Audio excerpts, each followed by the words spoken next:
Okay, everyone, we're just going to wait a few more minutes for a few people showing up here, and then we'll begin. All right. So first off, I want to welcome everyone to this week's webinar on, what is a rapport-based building practice. And today we're going to focus on a couple different things. But to start up, welcome. My name is Dr. Brian Rector. I'm the consultant for Innate Coach. I'm Innate Coaching Consulting Group. So you're here in a reference to that and trying to figure out if Innate Coach is right for you. This is kind of gives you a little bit overall view of what rapport-based building is, rapport-based building practice is. And there's a Q&A button at the bottom of your screen. If you want to click on it and ask me a question, it's going to come up on my computer, and I'll be able to answer that specifically. But let's start off, and I'm going to share my screen here. So let's first look at rapport and what rapport is. So if you look here at rapport, so what is rapport, right? The ability to build rapport is the foundation of a lifelong relationship. Definition: a friendly, harmonious relationship, especially a relationship characterized by agreement, mutual understanding, or empathy that makes communication possible. And today we're going to specifically talk about the doctor-patient relationship and what it has to do with in the aspects of rapport. If you look at rapport here, you see I got several different qualities of rapport. You got relationship, awareness, purpose, perception, back to opportunity, respect, and trust. Over the next few weeks, I'll be going over each aspect of these. There's so much more detail to implement into our practice. This is just an overview, right? So I'm trying to give you a takeaway from today and trying to give you some information so you can implement it tomorrow in practice. Or actually, if most of you are like me, you're going to be going right to practice this afternoon. So, I want you to try some of the things that I go over with you today. And if we look at relationships specifically, right? Your patients come to us for professional opinion, right? They're actually looking at us as a leader, someone who's going to guide them, someone who's going to give them information to get them out of the crisis that they're in, the symptom, whatever there is. They're not coming to us too much to be a student, right? There's a lot of, let's say, emphasis on, when we say doctor, we think of didactics, right? So we think of the teacher versus the student. And I remember early on in practice, I was trying to educate all my patients, right? We're trying to tell them all the information that we learned in chiropractic school. And boy, they got information overload, or they don't care, really. The patient sometimes, to be honest with you, doesn't care how they get better. They just want to be better. If the patients cared as much as we did about their health and about overall health and well-being, they'd probably be a chiropractor.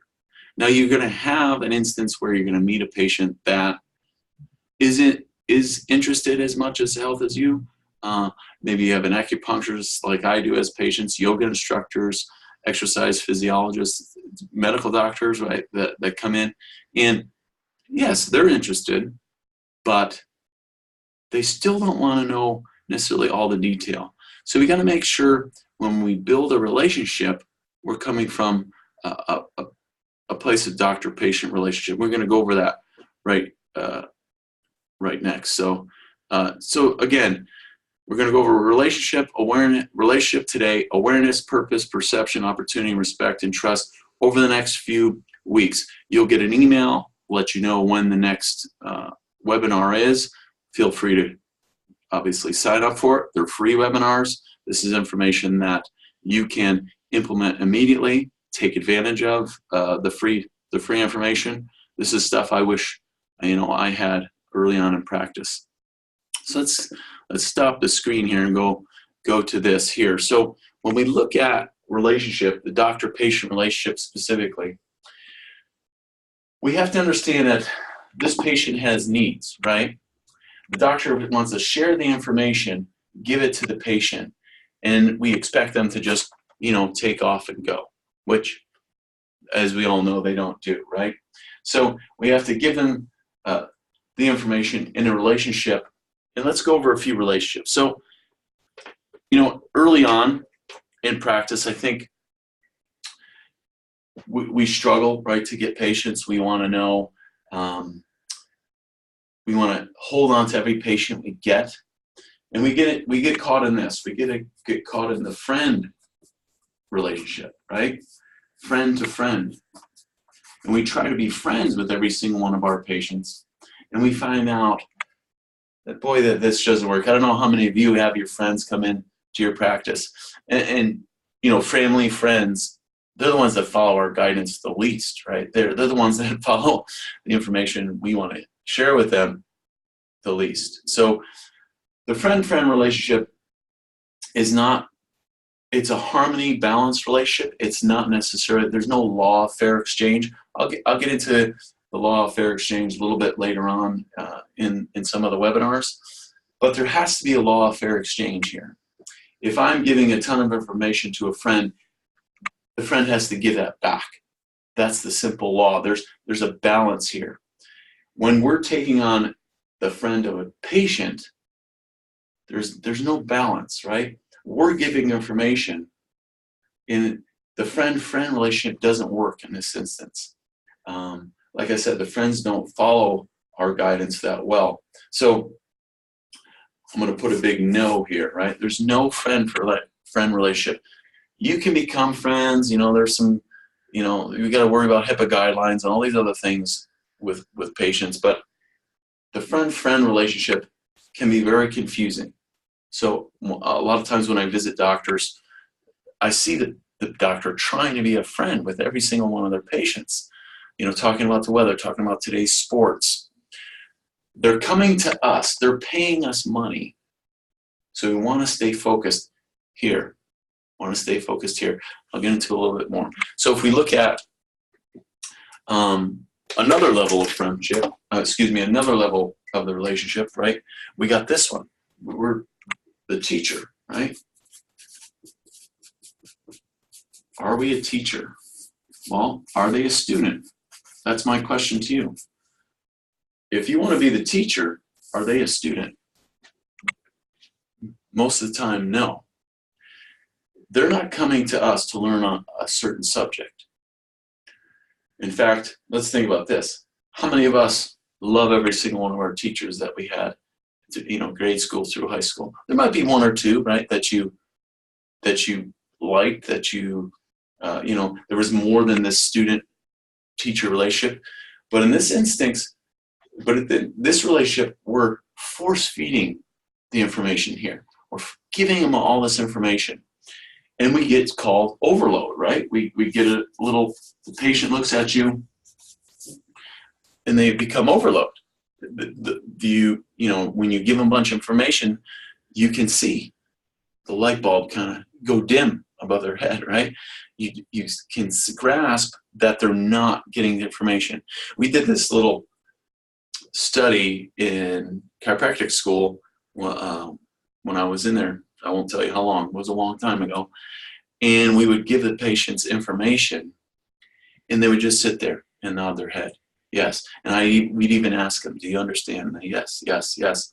And then in the middle of the questioning and giving information, we would blurt out a quick question and say, so what color is the sky?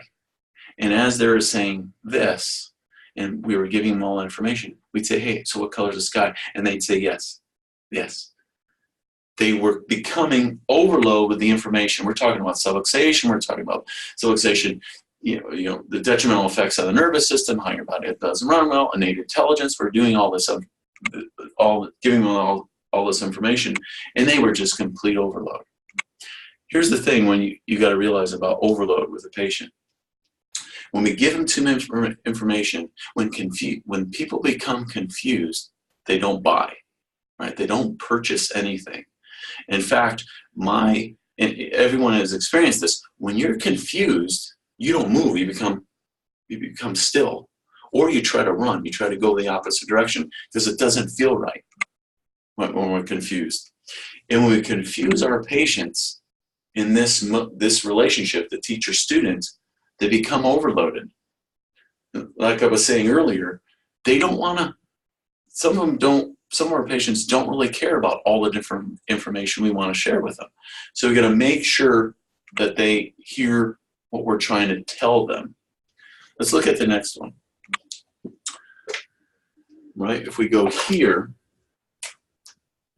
we have, this is within the doctor-patient relationship. We've got friend, teacher. What's the next one? Let's take a guess. Here it is, leader. Right? I'm a leader. What does a leader do? Creates followers. Right? So when we create followers, as a leader, we're getting closer, right? Because now they're hearing the information that they want to hear. We're giving them something that is taking them to an end point, right? We're giving them not necessarily goals, but we want to try to get goals, but it doesn't always happen this way. But in the next level, I'll share with you the difference. So as a leader, the follower has to make some agreement with us. The follower has to want something that we have done, that they're aware of, that they want to follow us towards. As a patient, they're not ready to take us on as leaders yet. Just because they came in does not mean we're their leader yet. Here's a key thing, right? When you as a doctor, assume that they're your follower, you're taking them for granted, and then two, they can get lost in the information, just like a student. But as a follower, we have to keep them involved and interested. So we have to continually give them information as a leader. Now, there's an aspect of leadership that's really where we want to go. And this is the mentor, right? The mentor helps people, right? Right, through guidance. Sorry for my sloppy writing. Right, through guidance. This is the difference. As a mentor, right? As a mentor, I'm working with an individual, a person. I acknowledge them as a person. As a leader, they're supposed to follow me, right? That I'm leading, like the guy would play his flute and the snakes would all follow him and all these other things. That's not what this is. We're a mentor, and we create people through guidance. So these individuals come to us as mentors, the doctor-patient relationship, so we can guide them on their journey towards health. We can all admit, right, health is an extremely difficult journey for a lot of different people, I mean, for even some of us. So we have to make sure we accept them as the person, the people that they are, and guide them through their journey. Here as a leader, this could be a follower or an employee, right? So an employee-employer relationship, teacher-student, I don't have to explain that anymore. This is the teacher, this is the student, this is what you go through all the way through chiropractic school, and we're done, right? We're sick of teachers at the end of chiropractic school. Why do we think other people want to be students again? Be careful. And then the friend. I worked with a doctor for a while, and he was sharing the friend relationship, and the way he talked to me was like a friend, like, hey, let's go out and have beers. Be careful, because it's also an assumption. Like, I assume that you want to be my friend. I could step on toes, right? I could make you uncomfortable, especially if I get too friendly, right? If I start sharing you my personal information, my personal life with the patient, you make the patient uncomfortable. And again, they start to become confused. Every single one of these people can become confused. Followers can be confused what the leader really is trying to get them to do. The student always gets confused of what the teacher's doing. And then the friend, because this is an unbalanced relationship, they're confused from the beginning. But as a mentor, you're making agreement with the person here that there's going to be acceptance in with what your recommendations as the doctor. So let's get into this a little more detail. If we look at what the doctor-patient relationship is, as a mentor, right? This is the one I'm going to start. Right, this is the one we want to look at. As a mentor, the lingo, the language that we use is based on communication skills that opens up the individual to help through guidance. A mentor doesn't force feed the person, right? In fact, I'm going to put person here. Okay. I'm not force feeding that person. What I'm doing is asking through a Socratic method of questioning. I'm asking the person because I care and my intention is to help this person. And once I know what their needs are, then I can guide them towards their level of health that they want. As a teacher, I think everyone wants to learn math. No, right? As a leader, you're part of my following already. You're an employee of mine, so you have to do your job. As a mentor, I'm holding you now accountable.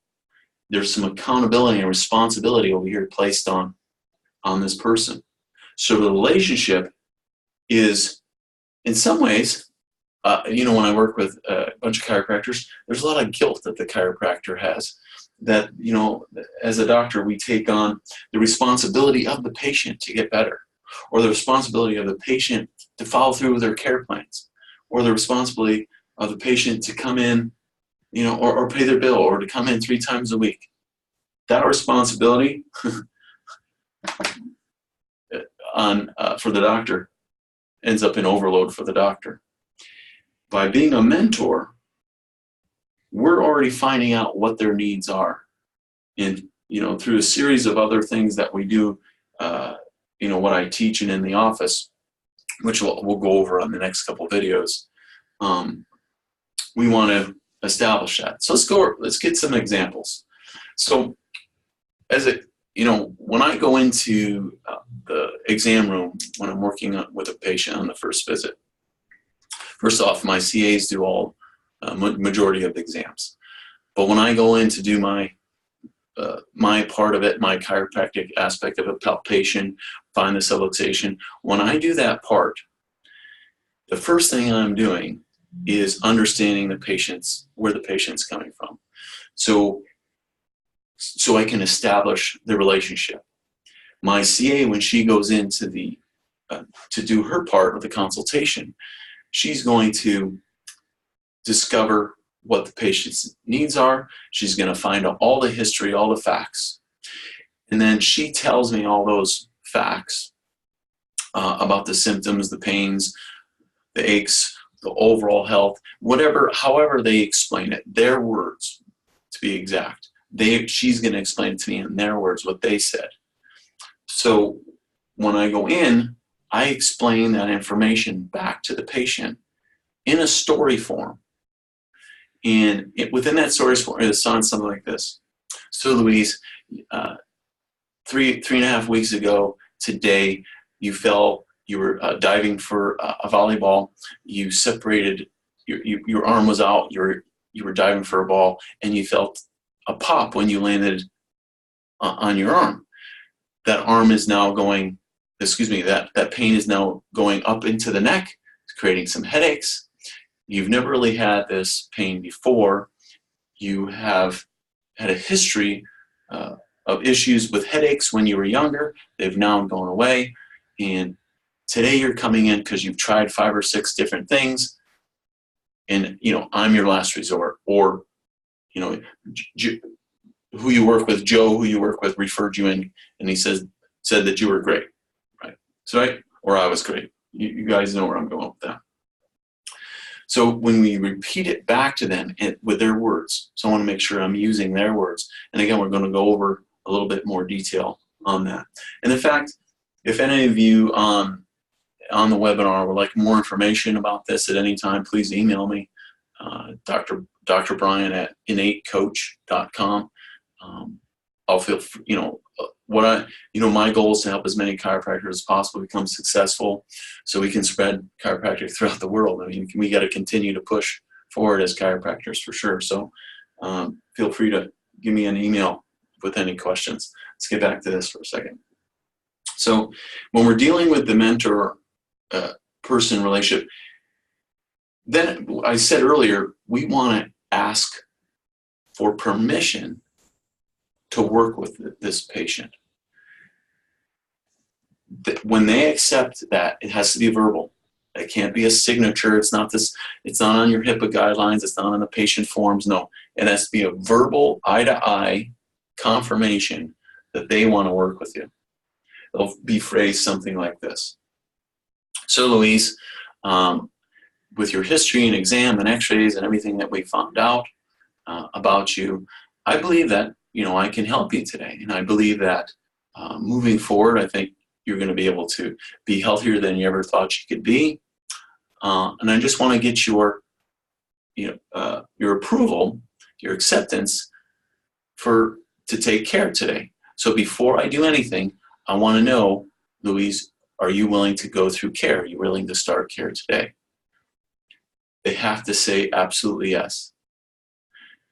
One of the things that I find out, if I skip that question, or if I'm in a rush, or if some of my clients, they forget to implement that question because they think it's not important, their PVA seems to drop off right there. Once we get an acceptance, the patient then is agreeing that they're going to take us on as their mentor. Then they're going to follow us. Then they're going to become our student. And we'll skip friend for now, but this is the things they're going to be. This is all part of being a person led by guidance. It's to be the follower, be the student. So I think for today, I think I've explained pretty well what the relationship should be and what it shouldn't be. And if you guys have any questions, any concerns, again, like I said, please email me at Dr. Brian at innatecoach.com. Feel free to go to the website, www.innatecoach.com, and read some of the blogs that we've written about doctor-patient relationship, building rapport-based practice, and anything else that you might need. For all of you that are on the webinar or listening to this today, you get a 30-minute free coaching consulting call with me just to kind of go over what your interests are, what you want to do moving forward in your practice, what struggles you might be having. And look forward to seeing you on the next couple webinars when we talk about awareness, purpose, perception, trust, and respect. Have a great day.